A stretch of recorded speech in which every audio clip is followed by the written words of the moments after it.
Today is September 21st, 2024. My name is Lori Kurtz, pronouns she, hers. Would you please introduce yourself, say your name, and tell us all the things you do? My name is Velvet Ice, I-C-E. I am semi-retired. I was danced through the 70s and 80s burlesque. And I've been I'm a godmother and a cat mom. I've been a buyer merchandiser, technical illustrator. I wrote notes here. All things retail, a waitress, a waiter, and a performance artist. Awesome. So, big question. Yeah. What is burlesque? Okay, I took notes, so everybody just bear with me. Burlesque, as I learned it, is it's a theatrical enactment of sexual or sensual experience, shedding the armor of our. The word Odysseus came from some famous writers, like a snake shedding its skin, and. So shedding the armor, being vulnerable and powerful at the same time, and just enacting this kind of the sensual sexual experience. I guess that's, and in the old days it was called the slow burn. So, yeah. Nice. And how would you describe the style of dancing that you do?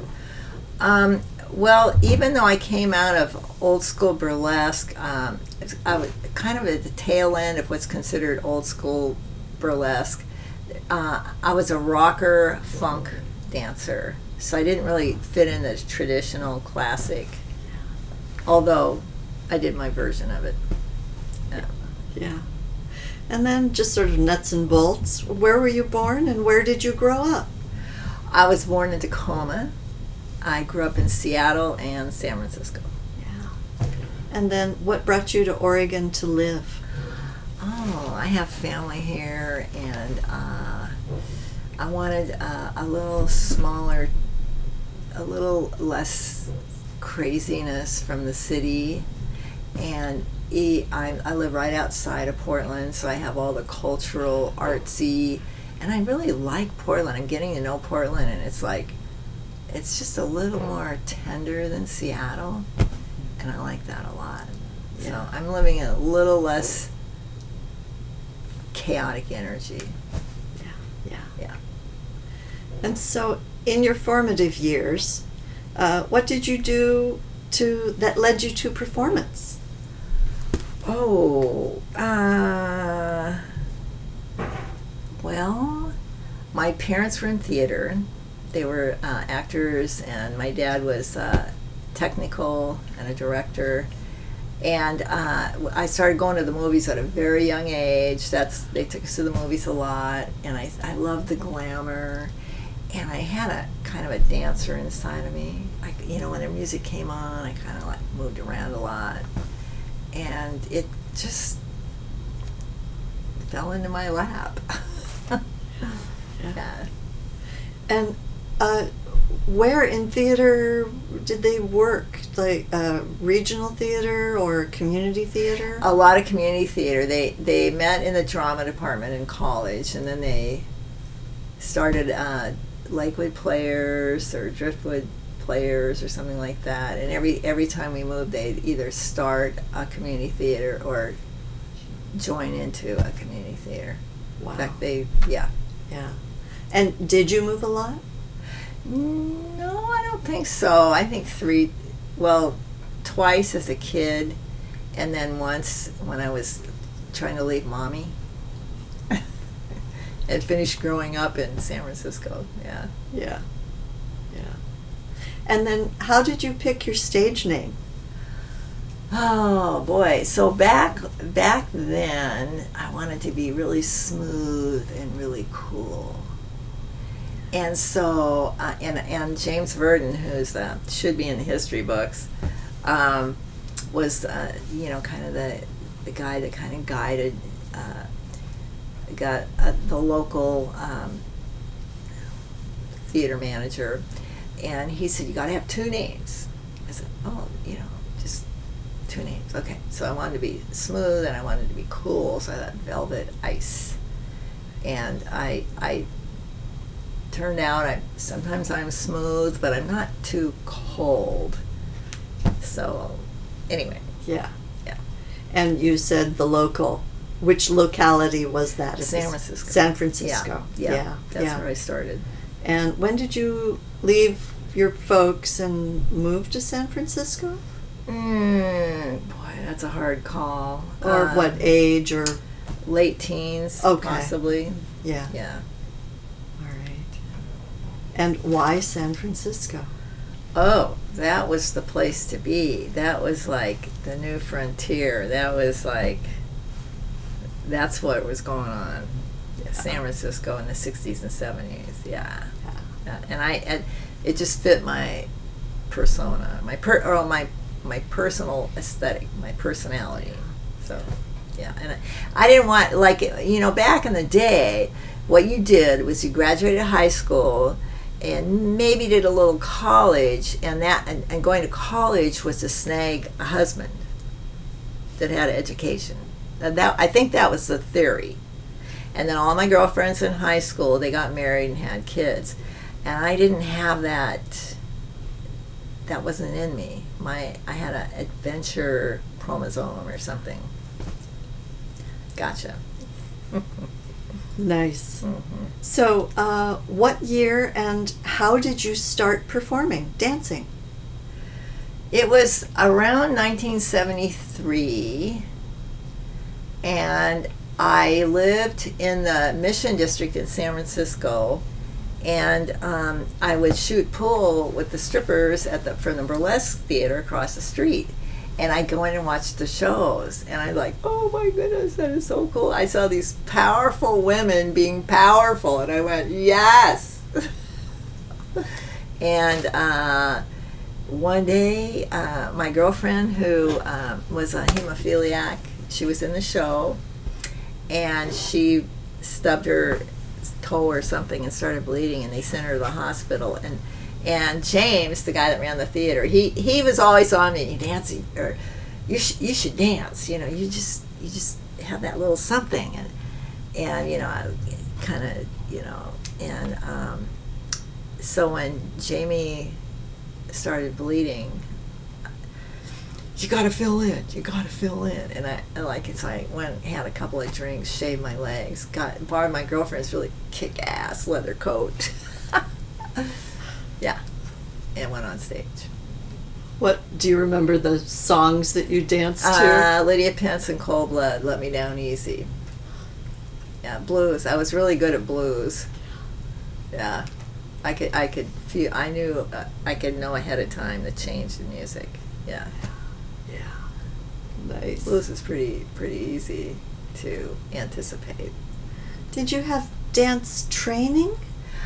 Not until after the fact. When I was a little kid, my mom sent me to ballet school when I was about 5 because she didn't quite know what to do with me. My brother had started school, and I was very jealous. And so I said, oh, well, let's put her in ballet. So, yeah. And then after the fact, I started taking dance a little bit. Jazz dance. I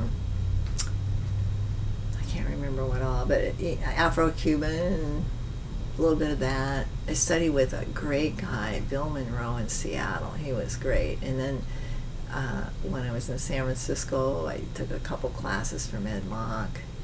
And I worked out. In the 80s, after I'd started performing, in the 80s, I went to rehab. And it was, the beginning of the 80s, I went to rehab. And when I got out, I started going to school, and I couldn't stand not being physically active. So I started studying with Grace Douglas, who danced for Martha Graham and stuff like that. So she was very eclectic, and she did Swedish balls, Pilates, yoga, all this stuff. And it really, so by the time I went back, so I couldn't stay away too long. So I started performing again, and that really stretched my the quality of my performance and my mental library of choreography. You know, it really helped me become a greater choreographer. Obviously. Right. Yeah. Did you, how long were your sets when you danced? 1 song, 3 songs? Well, back in the day, the music was longer than, well, first, you know, Elvis Presley and those guys was like 3 minutes, something like that. And then you got into acid rock, or, you know, the kind of rock and roll that was like Allman Brothers. They have like these long, 10 minutes for a song, 1 track. And so our sets would be anywhere from 10 to, the longest set I ever did was 45 minutes. I know. And it was basically in a showroom where you're kind of like the backdrop, and there's tables, and you just wear a ton of wardrobe, and it's a big wardrobe, and you just dance around. And remember, back then the music was a little slower, and the art form was slower. Like Tiffany Carter, you'll see her, she'll come out and do a whole tune in her gown, and maybe take a glove off, and then the second tune. And that's how it was. It was like, you'd dance for a while. It was kind of like a love story. Like, you come out and you dance around, and you look beautiful and dazzle, and flirt and wink and whatever you do. And then you start getting serious, like it intensifies. For me, it was like, I don't know how to explain this, but like a love story. A love story would be, you come out, you dance around, and then bam, you see the object of your desire, and then you kind of dance around them, like who are you, and then it's like, uh-oh, we're in trouble here, kind of thing. And then it intensifies more, and there's this, and then there's the power struggle, and then there's the you gotta have sex, you have the orgasm, and it's like the floor work and the big whoop-de-whoop-whoop, and then after it's like the tender, gentle, okay, I surrender, or whatever. Yeah, I mean, that's one way to do it. My sets were usually either there, there was always burlesque and tease and everything, but I liked political, I liked romantic, and I liked there was a third one, political, romantic, I'll think of it later. Anyway, yeah. Nice. But it always had that tease and that romantic. You can always translate something into, you can always mesh them up. Anyway. Yeah. Yeah. And you mentioned the venues, like sorry, I'm stumbling over my words now. What were the range of venues like? Was there a, dinner table, supper club, and you were on a stage? Were you on the sort of the showroom floor? Were you on a runway catwalk? Describe just the various venues that you've danced in. Oh, wow. All of the above. Theater with a catwalk. There were a lot of old burlesque theaters at the time. A hole in the wall in Canada, in these backwoods towns, little tiny stage. Like you said, the showroom with the tables, on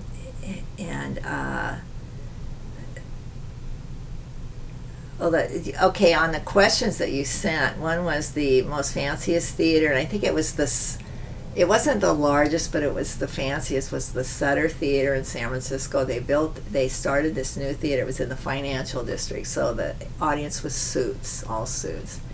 And then there was, the old, musty, dusty burlesque theaters, like in the Mission and in LA, San Francisco, Seattle. And those are the most intriguing one I ever was in this LA theater. It's no longer there, but the LA Follies. I mean, they had like old skin dresses, racks and racks of skin dresses like Cher wore. Only old, but they were from older previous and that had so much story and so much interest, and it was amazing. And then the funkiest theater I think I ever danced in was the downtown in Seattle. There were silverfish on the floor, and it was a mess. But yeah, and then the biker bars in Canada were they were great audiences, just really respectful and just really appreciated their girls, their dancers. Just really appreciated the art form, appreciated the venue, it was very good. Nice. Yeah. You mentioned skin dresses. Just describe what that is for people who don't know. Well, I can think of Cher. It makes me think of Cher because she would wear. She was the first person I ever saw wear them. They're very popular now. You see them on the red carpet and stuff. But they're like flesh-colored, see-through fabric with strategically located appliques or jewels or whatever fabric. Yeah. Great. So, nuts and bolts again. What were the economics of the profession? It's hard to say an actual number. So-and-so made $250 a week. People don't understand what that means. Yeah. But maybe translate it into the buying power of the weekly salary? Well, there's so much that goes into that conversation. Like, we made really good money just dancing. You didn't have to do anything else. If you wanted to, it was there, and you could start at a higher rate because you were fantasy and illusion, right? But by the, anyway, we made really good money. I don't know how, but, where the money was coming from. Some of these places, they make a lot of money. Some of them didn't. So I'm not sure if it was a cover-up for something else, or I have no idea. But anyway, you have to understand, burlesque then and burlesque now is two entirely different animals. And I only performed on the West Coast and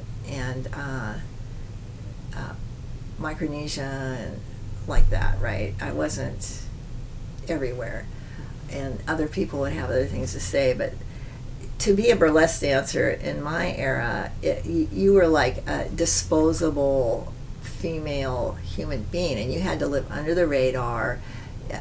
It was before women had a lot of business sense. It was usually women who didn't have a lot of like, I came from a kind of semi-middle class kind of home, and there were women I worked with that had degrees, but there was something, it was just a different situation. Women back then did not have a lot of agency to know anything. We're just all supposed to marry the guy next door, and so it was a very outrageous, stigmatized thing. You had to live undercover because there was no acceptability. And it's like nowadays women have wonderful jobs, or they have their regular job, and then they do burlesque as a passion, which I totally understand because that's across the board. If you stay in it, you love it. Yeah.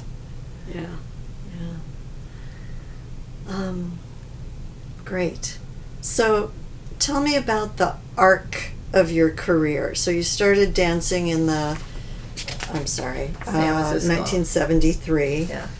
And you mentioned traveling with it, and you mentioned Canada. How did you get those jobs? How did you get there? What were the logistics? Agents. We had agents. Okay. Mm-hmm. There were agents that Yep. specialized in burlesque dancers. Yes. There were agents for the biker bars in Canada. There was agents for the showrooms in Canada. There were agents to get to Guam. There were agents. You could go anywhere. I was slated to go to Israel and do a love act, and I had a relapse, so I never made it. But I mean, you could go anywhere. Tahiti. You could go Japan. A lot of my friends went to Japan. They were treated like royalty in Japan. They're driven in limos, and yeah, it was a big deal. Huh. Yeah. Did you get paid in cash? Yes. There was no paperwork. I don't know. Yeah, I hope the IRS doesn't start. Right. Yeah. The reason I ask that is because there's recently been some discussion about it wasn't until the early mid-1970s that a woman could have a checking account in her own name. Right. And as you were talking, I thought, well, wait, how did you have a checking account? Well, and you couldn't have a credit card without your husband's approval as well. And it was before computers, and people, they as entertainers, they shuffle you in and out. There's fresh talent all the time. So nobody wanted to keep track of anybody. Even though it was contractual, it was between the agent and the club. Yeah. Wild ride. So probably, maybe not too much in writing. No, nobody wanted paperwork. There is no paperwork. Yeah. There is no paper trail. Yeah, I had an uncle that really was pissed off about that. Why is that? I don't know. He was just an unhappy guy. I happened to tell him I never should have brought it up. Everybody should pay taxes. Well, we paid in a lot of ways, and a lot of women were raising children. Oh my God, with no man. It's just like now. Mm-hmm. Yeah. So, anyway. Okay. Don't get me started. You mentioned that you almost went to Israel to do a love act. Yes. What is a love act? Well, so back then there was a headliner and or a love act would cap off the show, and it would be either a hetero one or a lesbian one. And my girlfriend, this gorgeous black woman, and I started formulating an act to go to Israel. Yeah. Choreographing, picking music, Exactly. figuring out how it would flow. Yes. Okay. And I really regret that I muffed it up. Yeah. You mentioned you have had other jobs. What kind of other jobs did you have, and how'd you get into those? You mean after? Yeah, after dancing. Oh, well, I had about a little, maybe 2 years of college in the arts. Oh, Yeah. And so when I first got out of school, I was offered a job in an industrial design firm. I was in Seattle at the time, as to help select fabrics for Boeing airplanes. And so I got to go around and go to showrooms and stuff. The reason, a friend of a friend knew the guy who ran the design firm, which was in a subcontractor inside Boeing. And they said, you gotta go, check this out. And the guy had a habit of hiring people who didn't get their degree, but they were gifted. And apparently he thought I was, I had kind of a wild approach. And I showed him my portfolio, and he hired me. And so I got to do that. And I did that. And as a buyer merchandiser, that was after after I had quit dancing, and I was working at a grocery store. It was a union job, which I really appreciated, and there was a mercantile department, where the household, home decor and apparel and all this stuff, and I'm like salivating for that job, right? But I didn't have the experience. But I just knew that, I mean, I'm a natural at retail. I really am. I don't know why, but anyway, I kept applying for that job every time there was turnover. And so finally, about the 5th time I applied, I hired a guy to tell me why, or, together we decided why they should hire me with no experience. And we came up with a good plan, and I got the job. Yeah, and that was wonderful. That was kind of this, besides dancing, that was kind of my second most favorite job. It was the only art job in the store. I got to decorate for Christmas, and, whatever, yeah. and make display. It was something I was just good at. I did other display art previously, just on my own, and it's just something that I do. Yeah. And just to contextualize, when did you quit dancing? About when? I was in my early 40s, and I quit because I started doing it for the money. And it was like, you always yearn for what you don't have. And I wanted home. I wanted community. I had a home and I had community, but I was in and out, in and out, in and out, because I was on the road all the time. And I wanted to land.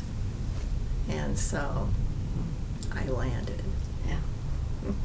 And so would you say your career dancing was spanned 15 or 20 years, 25? Close to 15. Yeah. Yeah. And it's really a big letdown.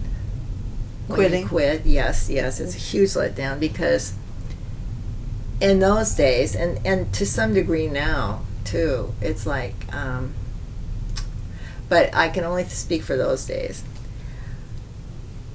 When you have an occupation that is so stigmatized, you have nothing to lose. So you're so free. And that one thing is the crushing. You have to now all of a sudden give a shit about what society thinks, and are you being appropriate?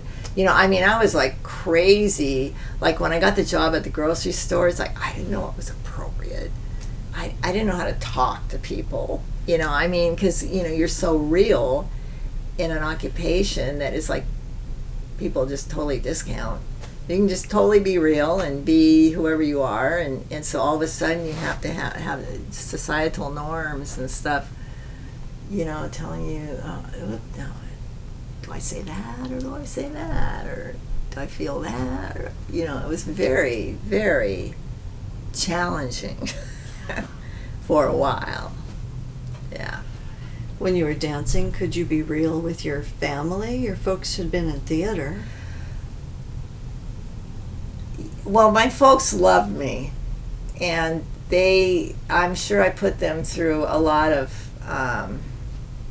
not just dancing, but I was kind of a wild child there for a minute. And I think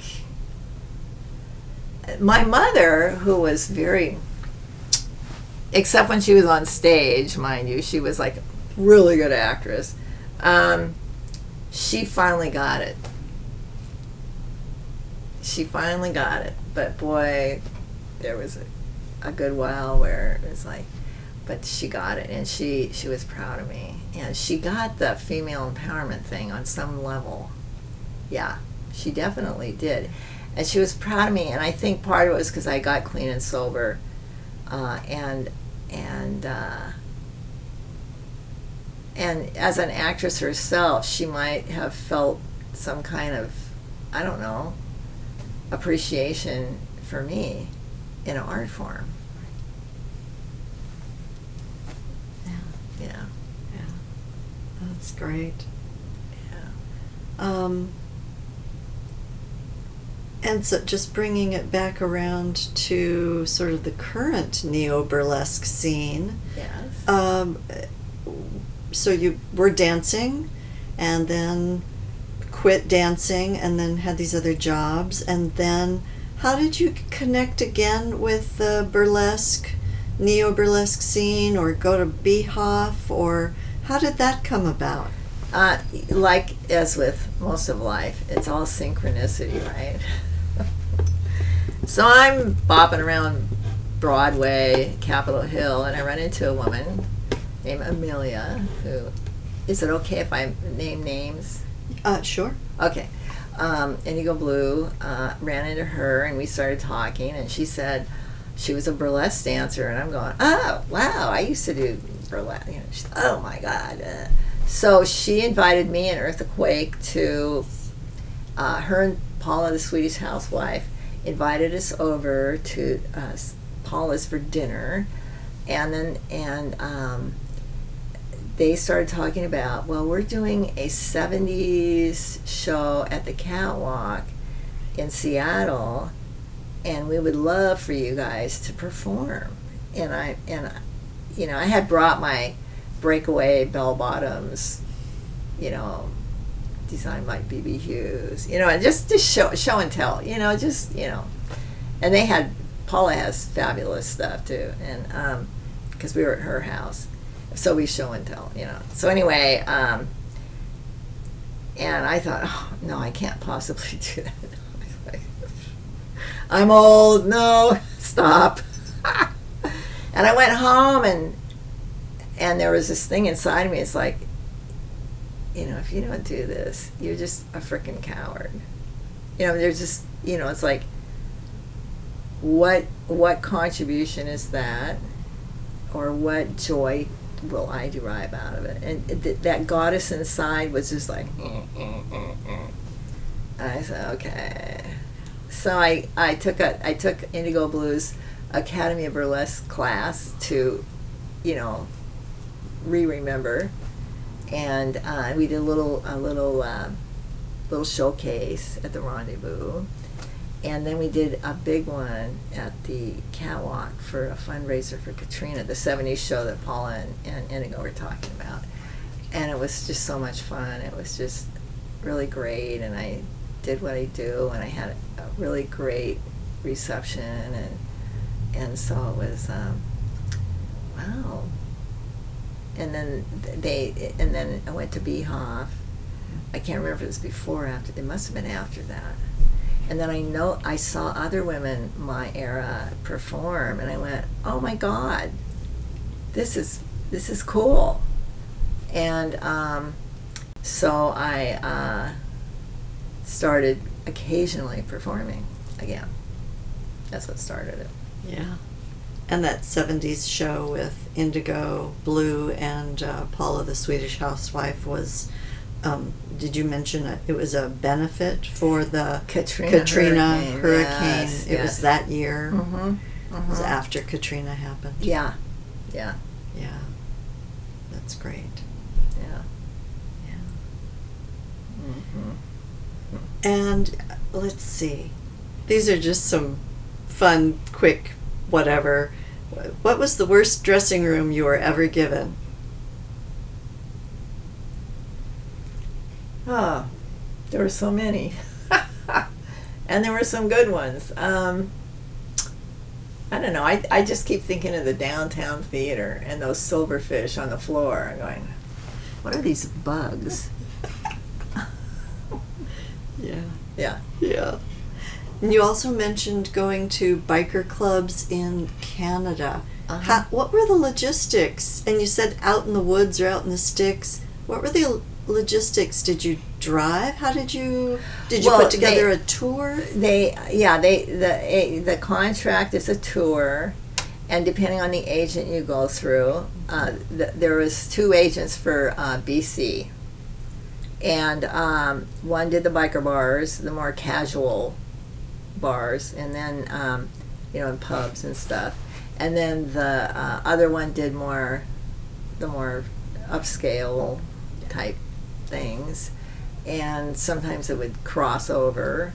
And, yeah. And then would you drive? No, we always flew. Well, sometimes if we took off from Vancouver, like it was a mix. There was flying, there was bus, there was ferry. Because it's Vancouver Island and then the mainland of Canada. But I did a lot of Vancouver Island. Yeah.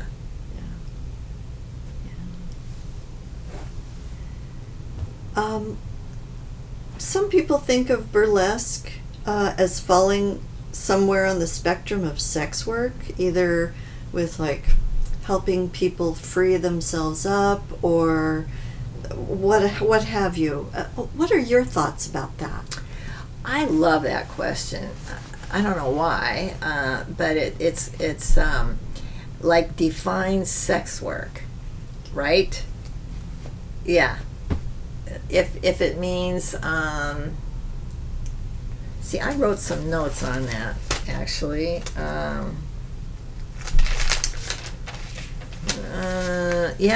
wrote define the nature of sex work. Sex has a shady reputation in this culture. It's like, what? And we're femophobic. And so if sex work means evoking the vulnerability, the marriage of vulnerability and power, which burlesque definitely does that. Like we were nude, completely nude. Of course, we had body jewelry and high heels and all. But you have to feel shame. You have to feel vulnerability. You have to feel power. Going through that much disclosure and like bare naked in a culture where naked is like, you're what? And people look at you in so many different ways, even the people that come and pay to see you. And so you have to stand there and be like that. And so as a human being, you get to feel all these feelings. And it's extremely... and if you don't like it, you'll leave the profession. And if you don't like it, but you like what you get out of it in the long run... I mean... Oh, back to the question, sex work. If, you could call it sex work, because it certainly deals with sex. I'm not as schooled in one-on-one sex work,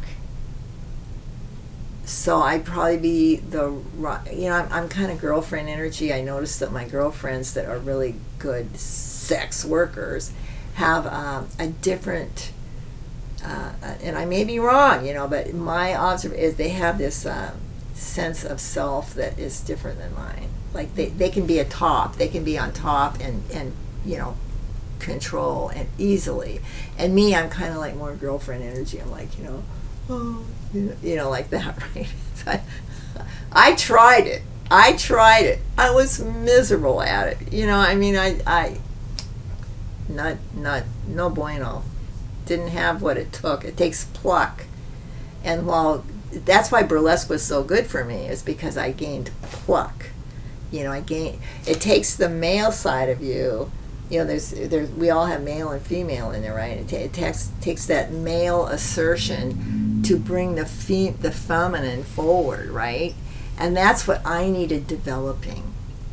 And I was very underdeveloped in that way.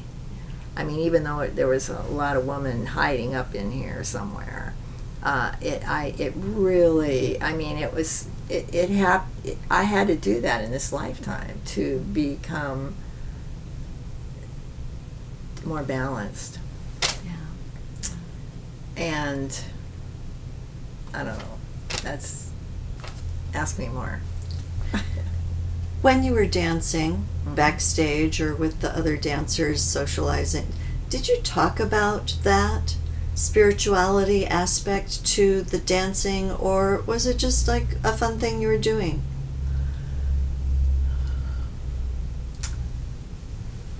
When you're with a group of women for hours on end, there's a closeness, and even if you start out totally, who are you? You know, what are you doing? You know, you rub somebody the wrong way or something. You know, come from totally different backgrounds. You end up appreciating and loving everybody. It's a very, very intimate setting when it's all female turf like that. And you know, we were young, so we talked about our boyfriends, and but it was a very, wasn't as much to hide. Like in a kind of regular culture, people are very careful about, you know. And back there, it was like there was nothing to hide. You were also vulnerable anyway to the public. You probably, did you feel like you needed to take care of each other, or you just had the occasion to be real? Yeah, we just got to be. When you have nothing left to lose, you can just be yourself. You know, so everybody was just themselves. You know, and they'd bring their kids, if they had kids, to the backstage, and you know, I mean, if they were like really young, we'd keep an eye on, you know, but not regular. I mean, that wasn't a regular thing. It wasn't like a daycare, but once in a blue moon. Yeah. Great. Yeah, it wasn't like, oh, I feel bad because I'm taking my clothes off. There's none of that. Everybody understood that it was. Everybody loved it, or you didn't stay in it. It was like, you know, you loved it. It wasn't like no one was feeling like a victim. Yeah. What would you characterize as maybe a magical moment in your career? Magical. There were a lot of magical moments. I think I have a proud moment that I remember. I had been on the road in Canada, and Canada was great because Led Zeppelin was God. You know, so it just suited me right down to the ground. And I was asked to headline at the Sutter, and I brought my acid rock act. And that was like, nobody did that. It was all traditional burlesque, and they weren't allowed to dance to rock and roll, and too much. You know, I mean, it had to be, you know. And I came in there with Maggot Brain by Funkadelic, and killed it, and got away with it. I was like, yes. That was one of my. I mean, it doesn't sound like anything now, but back then that was a big deal. So yeah. Well, you broke a barrier. Yeah. Yeah. And then sort of opposite of that, have you ever been in a situation at a gig when you felt in danger or scared or unsafe? What did you do? Okay, well, the only thing I can think of when you asked that question, I thought, well, the only thing I can remember was crawling out a bedroom window with all our costumes at a kind of a high-end bachelor party. It was, you know, it was a contract, you know, through an agent. And Seattle had an agent that did bachelor parties. So if you were in town and you wanted to make a couple bucks, you know, call them up and say, hey, you know. And yeah, Aruba the Red. And I climbed out the bedroom window because things were getting a little frisky. And that's the closest to danger. I remember getting busted. It wasn't dangerous, but we were, as the mayor's campaign in Seattle, and so they somebody called the theater, well, we're going to bust the girls tonight, and so they'd haul us in, and we'd spend the night in jail, and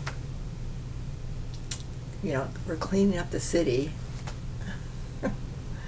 Yeah. Just in time for the election. Just in time for the election, and of course nothing was going to happen, but right. Yeah. Did you bail yourself out, or did somebody else come? The Paris Theater took care of everything. Yeah.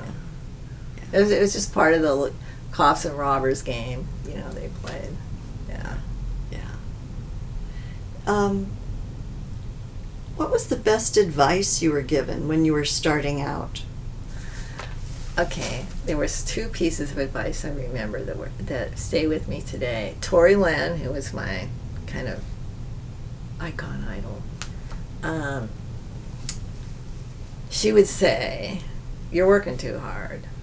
She was amazing on stage. She was a black woman who was had started on when it was segregated, and she danced to like Stanley Turrentine and Thelonious Monk. I mean, this woman could make the most sensual jazz, and some of these guys were alive. I mean, and you're just working too hard. You need to chill, because we do like 4 to 6 shows a day, and it's like, and I'm out there doing concert energy every show, and you're gonna burn out. And so she said subtlety is powerful, and so I learned more subtlety from her. And then Dee Dee Love told me, and this another good advice was, dance for yourself. And then dancing, if I'm having a good time, the audience is having a good time. So that's a key, and I try to remember that. Yeah. Is to enjoy myself and not be, because I get really nervous about this point in time I do this, remembering my choreography. It's like, no, you rehearse, and then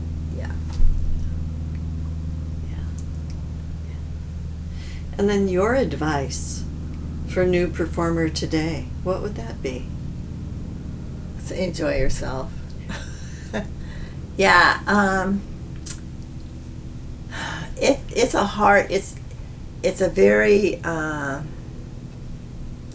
egocentric business, show business. And whenever I start getting wrapped up in being the best just to be good enough, or judging myself or other people, or I don't know, I don't have the words because I didn't premeditate on this question, but just let go, enjoy yourself, and rehearse. Please. Yeah, and there's never enough time. Oh my God, it is so hard because it's a solo act.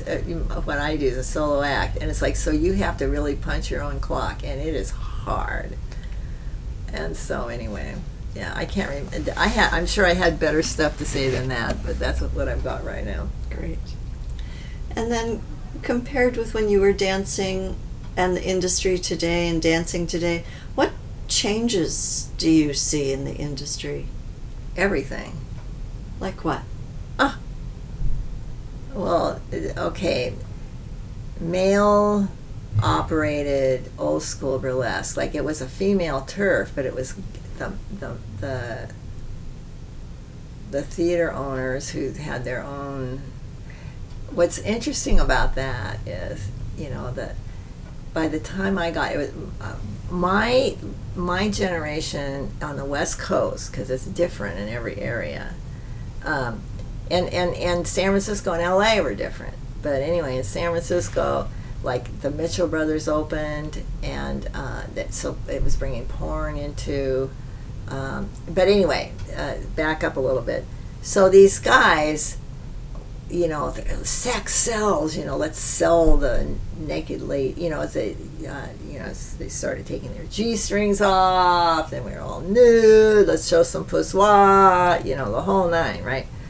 And what happened unwittingly, they just and it started from the very beginning, like Gypsy Rose Lee, I'm sure. Like unwittingly, they're showcasing the power of the femme. If you stay in the business, it just enhances your power. If you don't crash and burn with it, and so they inadvertently are creating more the feminine uprising. So anyway, in Nouveau Burlesque, it's like, they're just two totally different animals. Nouveau Burlesque, if I'm observing it correctly, it's like women run, women owned. It's scary competitive. Back in the day, it's like it wasn't scary competitive. If you wanted to be a headliner, you just spent more money and did more stuff, and made your PR. 8x10 black and white glossies. There was no like social media. It was just like, you go have your pictures done, you make more promo. Like the Velvet Odyssey had this wonderful brochure with tons of pictures she'd send out, and then ask for the big bucks. Camille 2000 was, she was on TV. She did a lot of, and she had a choreographer. And and the costumes, of course, the more money you wanted, the bigger your wardrobe was. But now the wardrobe supersedes anything I've ever seen. Like everything is a wardrobe now. Back then it was dance, and then wardrobe. Now it's like wardrobe. Yeah, that I've seen. I don't know it all. So. Yeah. You mentioned political acts that you did in the past, and then I want to tie that with people in burlesque talk about how burlesque can be a force for social change. Yes. Have you seen that? I don't know if I see it because I see women really attracted to it. Like back in the day, women would like secretly wish they could do it, but didn't have the personality makeup, or they'd hate you because you were a bad person. Now it's becoming more mainstream, even though I hope it never goes wholly mainstream because it takes some of the edge off. I hope it's always edgy. Anyway, now every woman has an opportunity. It's more people feel freer to be able to experiment with this, and I can't help but think that it raises the power of feminism, and as women experience their power, and it's a great recipe for that. And also, would it possibly diminish some of the exploitation on the planet? Like, there's always going to be probably exploitation, but it would minimize it on some level. For sure it would have to, because women is like, it's normalizing, right? Women's sexuality and stuff. There's always going to be conflicting forces. So who knows who's going to seize that and make that be a negative. But when you said what kind of acts you do, I do spiritual, political, romantic. Spiritual, everything's a spiritual issue in my way of thinking. I'm not religious, but I'm spiritual, and I'm thinking, this could be I think it's going to go positive. I think burlesque is a very positive thing. Yeah. And then last question. What do you wish the general public would understand about stripping and burlesque? Okay, so I think I wrote something about that. Normalized sexuality. What a concept. The cultural taboo. Let's see.